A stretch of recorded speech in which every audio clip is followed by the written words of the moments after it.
I mean, the address that Donald Trump gave last night was just horrible. He is just the worst guy to have leading the country right now. It's a quick address. It's like 4 minutes, and it's just the worst. Filled with grief and anger at the heinous assassination of Charlie Kirk on a college campus in Utah.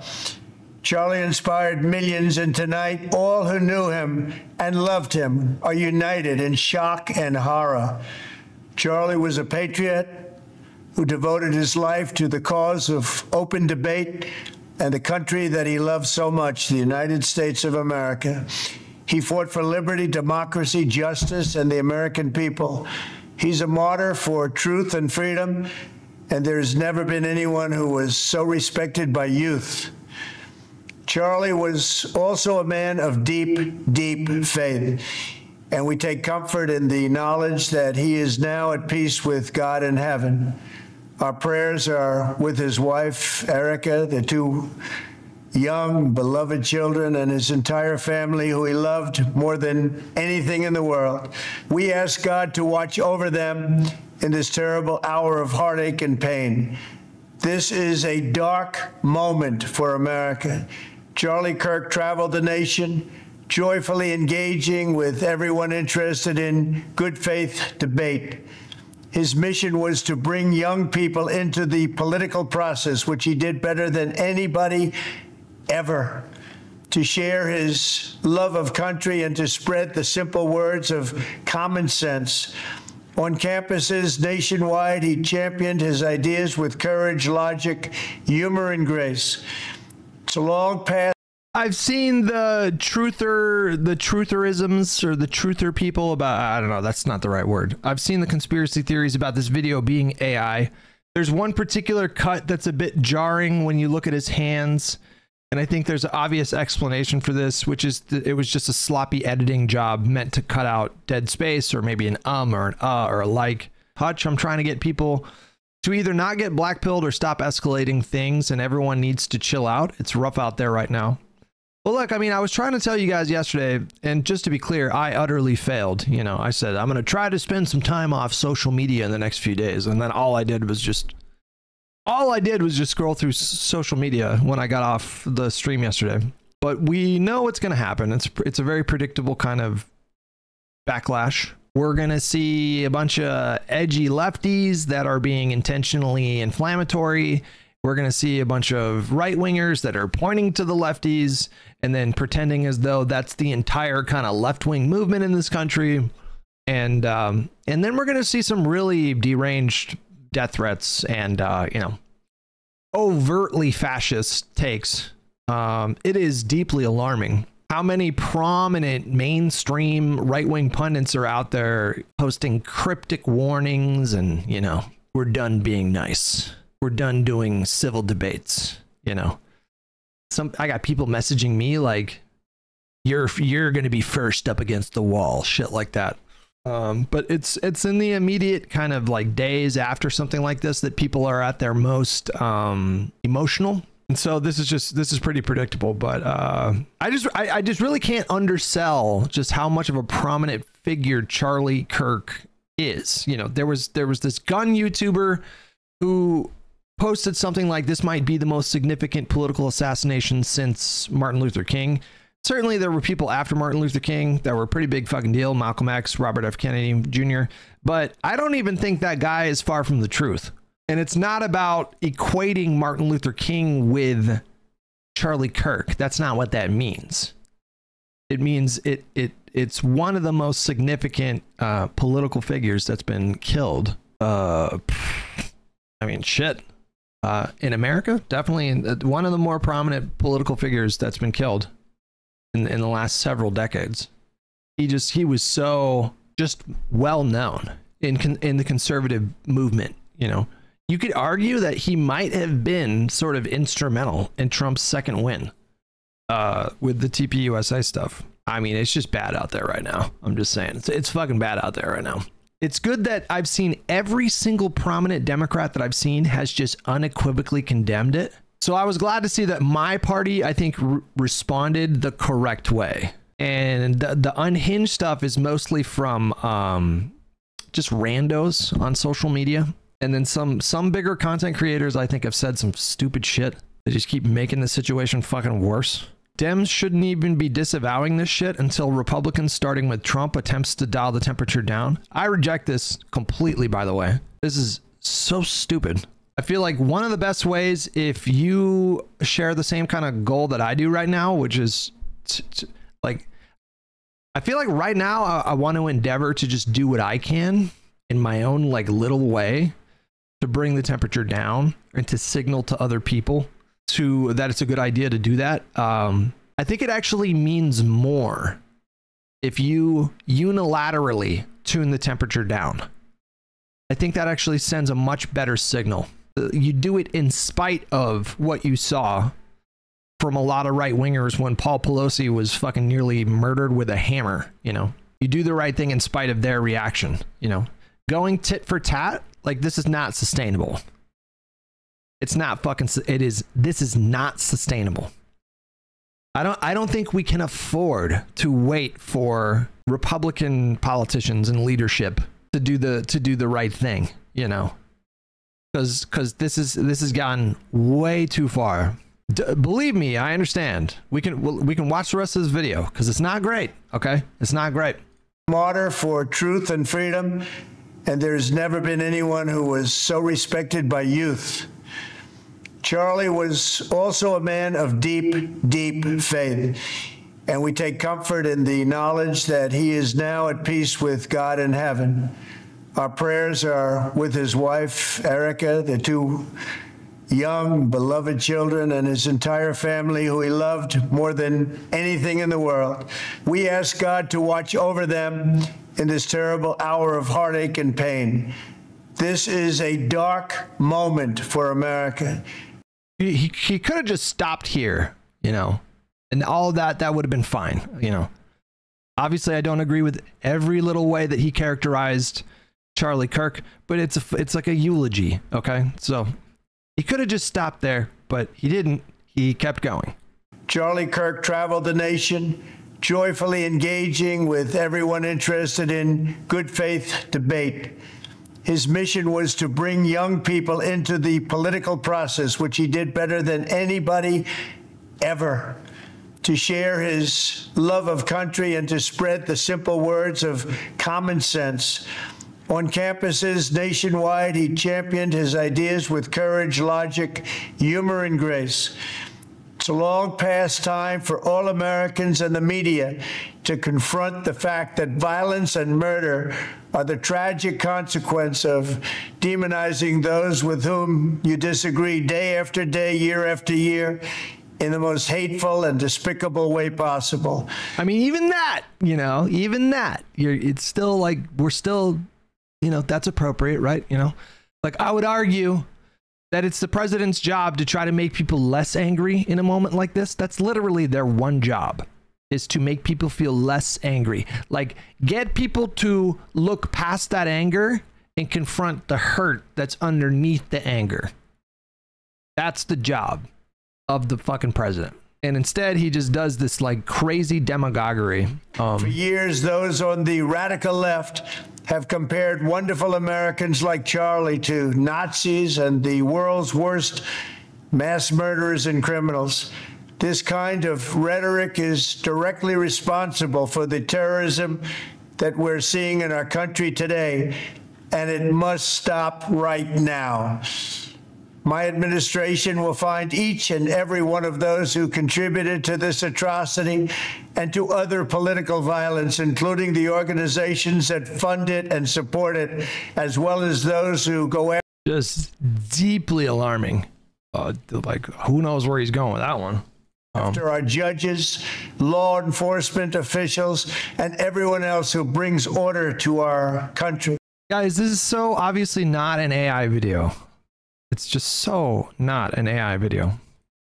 From the attack on my life in Butler, Pennsylvania last year, which killed a husband and father, to the attacks on ICE agents, to the vicious murder of a healthcare executive. And then he runs down a list of what he views to be like left-wing extremist violence, just totally leaving out the several examples of violence directed towards Democrats.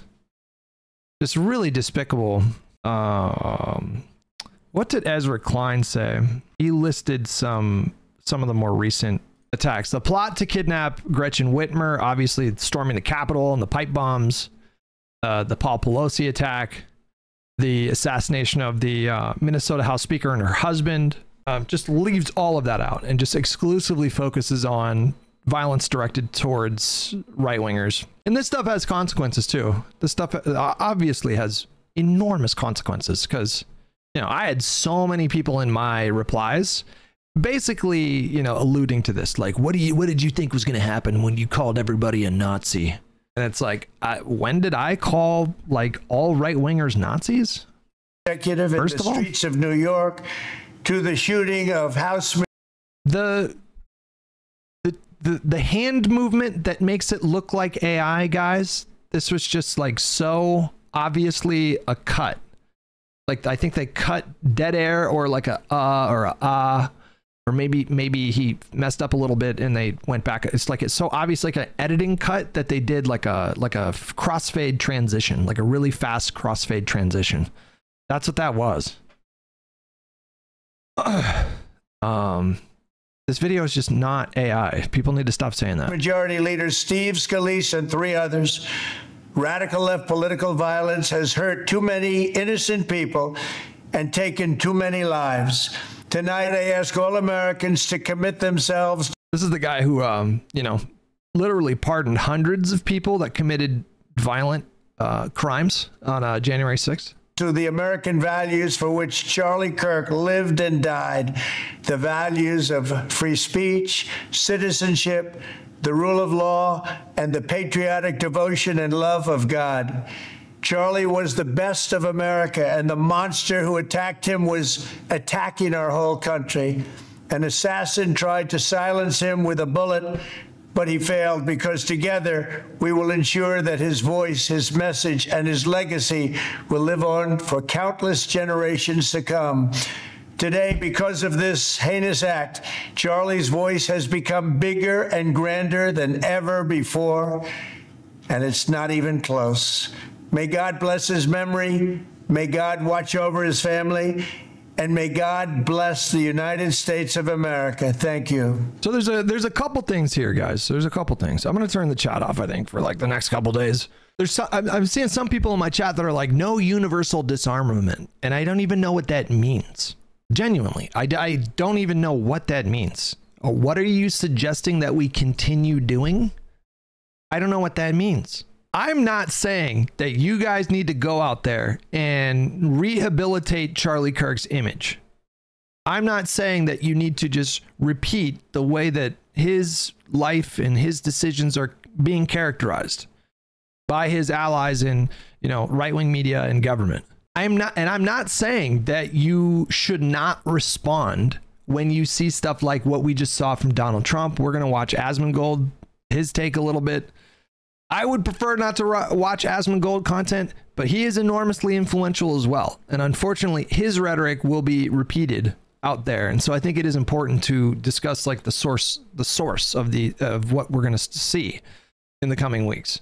If you see hypocrisy, or if you see in the case of Donald Trump, where he's focusing all of his ire at what he calls radical leftists, which, to be clear, according to him, that's all of us. You know, he doesn't make any distinction between some fucking Antifa kid in Seattle throwing a Molotov cocktail at cops or whatever, and just the median normie Democratic voter. We're all the radical left. And so in that respect, we're being attacked right now. And I'm not saying you should not respond to that. What I am saying is that if you glorify this violence, if you celebrate this violence, if you rub it in their faces, Charlie Kirk's supporters, people that are very upset about what happened, you are contributing to a climate of increasing temperature in your own little way. You are contributing to that.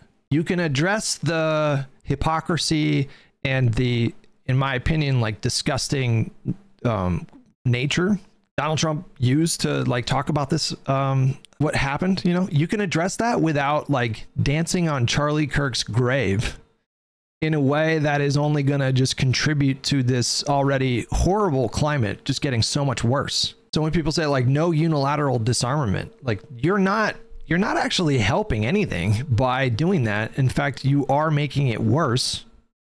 You're actively making it worse.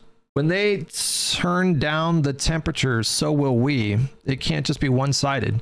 You can address, again, you can address the problems that you have with the way that they're like people like Donald Trump and Asmongold are characterizing the moment that we're in. You can identify those problems and expose them and explain why they're wrong without dialing up the temperature. You don't have to. Have you seen the released pictures of the suspect from the FBI a few minutes ago? No. FBI Salt Lake City were asking for the public's help by identifying this person of interest in connection with the fatal shooting of Charlie Kirk at Utah Valley University. There you go. There's an image of the person they're looking for. Here's what I'm arguing here, guys. Here's what I'm arguing. I'm arguing that the impulse to get like to be nasty about this or to celebrate the violence, to glorify the violence, to use it as a joke, that instinct, I think, is a selfish instinct. That's a selfish instinct. You are prioritizing your own personal catharsis over the like health of the country.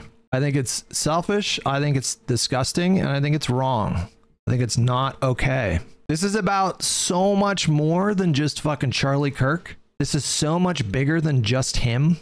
Do you guys have any idea how many fucking millions of young men are being radicalized by this moment in a way that will reverberate for years? It's not just one or two guys. It's not just like 1,000 dudes or 10,000 dudes. We're talking about this is a radicalizing moment for potentially radicalizing moment for millions of people. And that shit will bite us in the ass over and over and over again. It will get worse, not better.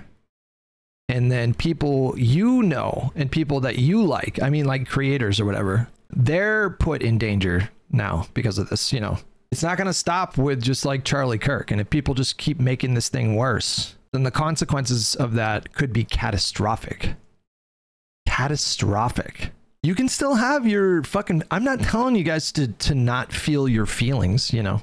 I'm not telling you guys to like pretend, you know, like Charlie, you felt like you think that Charlie Kirk was a saint or the movement that he was a part of was this like, you know, benevolent movement or whatever. You don't have to force your way into some kind of insincere gesture like that. So, but if you're having the, you know, if you're having angry thoughts, I don't know. I feel like you guys understand what I'm trying to say. I'm telling you guys, man, like there's so many young men right now that are radicalized, like becoming radicalized in this moment. And just to put, let's just put it this way, you know, like if they see a gesture of like grace and compassion and sympathy from somebody that they think is their enemy, that could be a thing that prevents them from being radicalized. Does that make sense? It matters so much more coming from like people like you and me, like a gesture of sympathy, like a gesture of acknowledgement that nobody deserves to be brutally murdered like that for what he was doing. And I you know, I loathe what he was doing. I loathe TPUSA. I think they're hurting people, right? But if we like foster this new kind of standard where people can be murdered for engaging in that kind of speech, that hurts fucking everybody. And it could escalate so much worse than it is right now.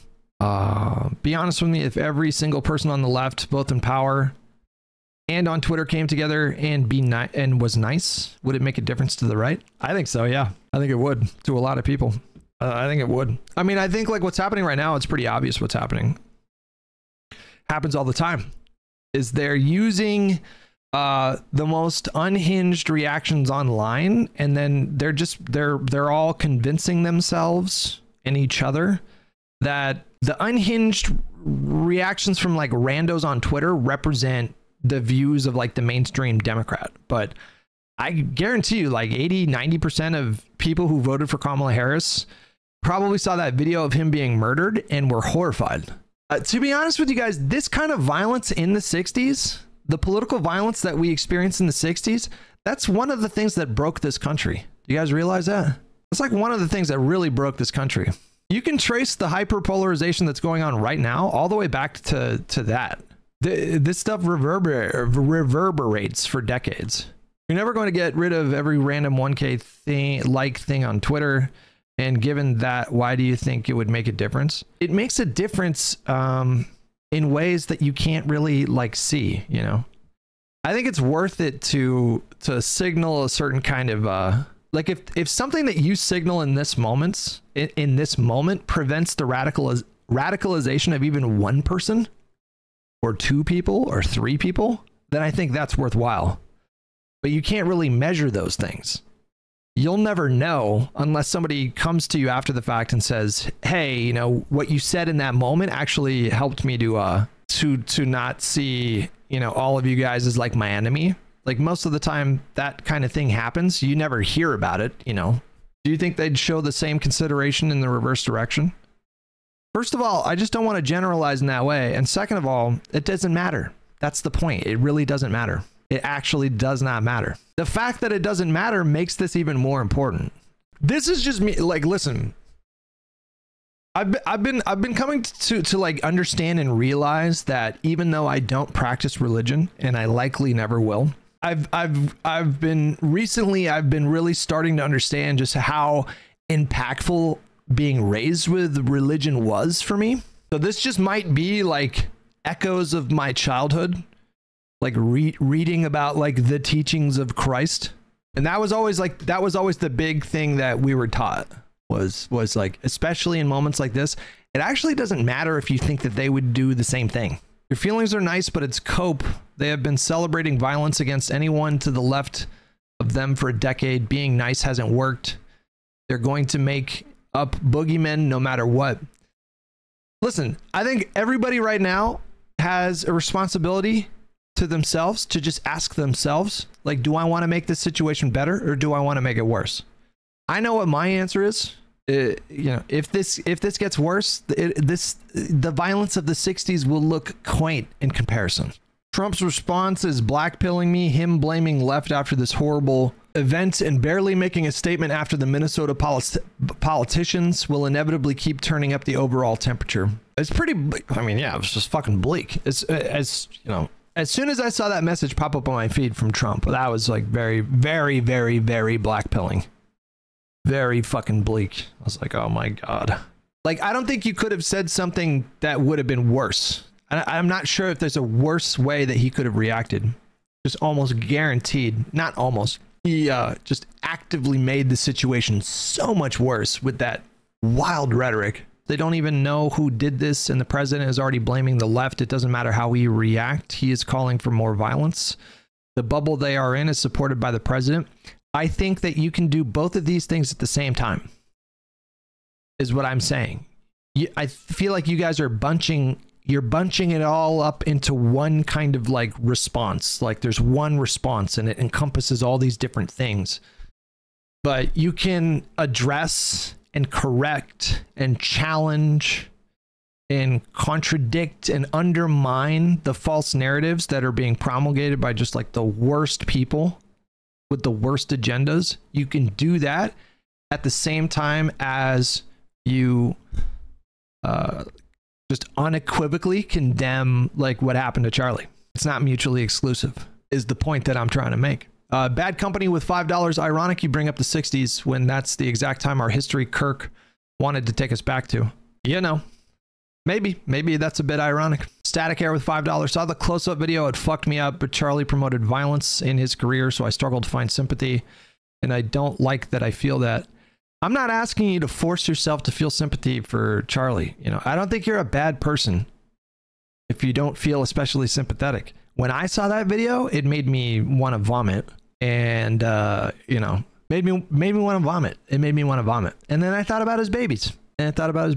What a horrible thing for them to have to experience at such a young age. You know, one of them's like 4. You know, this is probably going to be like the first thing that they remember. One of the first things that they remember is going to be this experience of like losing their fucking dad. It's a horrible thing for a kid to have to go through. It would have been devastating for me. You know, that would have devastated me if that happened to me. My dad was my fucking idol. You know, at 4 years old, he was this towering guy. You know, he looked like he was like 8'9" to me when I was 4 years old, and he was just this, like, you know, I have a lot of memories of him. I have a lot of really awesome memories, you know, of like camping, and then I just imagine, you know, how, like, what that would have been like to lose my dad, you know, at that age would have fucking broke me. Wallace with $5. So what exactly are your prescriptions? The White House is actively pushing that the left is uniquely violent. We need better counter messaging. You can counter message on that without dancing on Charlie Kirk's grave, you know. I don't understand why, you know, like, you can say, like, that rhetoric is wildly irresponsible. I totally condemn the violence, but it's dangerous to present the situation as though this is like an us versus them, which is what Donald Trump did. And they all use this rhetoric too. It's like they tried to kill Trump. And then they what are the other things that happened? Like, you know, they tried to kill Steve Scalise, and they tried to kill Trump, and now they killed Charlie Kirk. And it's like, it's not there's no they. These are individual actors that made fucking horrible decisions. I have nothing to do with that. And they intentionally use that language. It's intentionally inflammatory. These people are cynically weaponizing his death to stoke division. Like, it's just such a reprehensible, disgusting, heinous thing to do, to use that horrible murder that we've all seen now like fucking 50 times in an attempt to, like, further divide the country. These people are arsonists, and they should be confronted and challenged rhetorically, obviously. I don't mean physical confrontations, but you don't have to be cruel right now. You don't have to be cruel. You don't actually have to do that. Matt with the super chat. I'm afraid there will be retaliation from both sides. Political violence is contagious. This could get really ugly if it's allowed to continue. I don't know if I'll ever do like a public political thing like ever again, to be honest with you. I mean, this is going to change the way that people, I mean, I think this is for sure going to change political coverage and alternative media. Like, I don't know who's going to be rushing to do like live events anytime soon.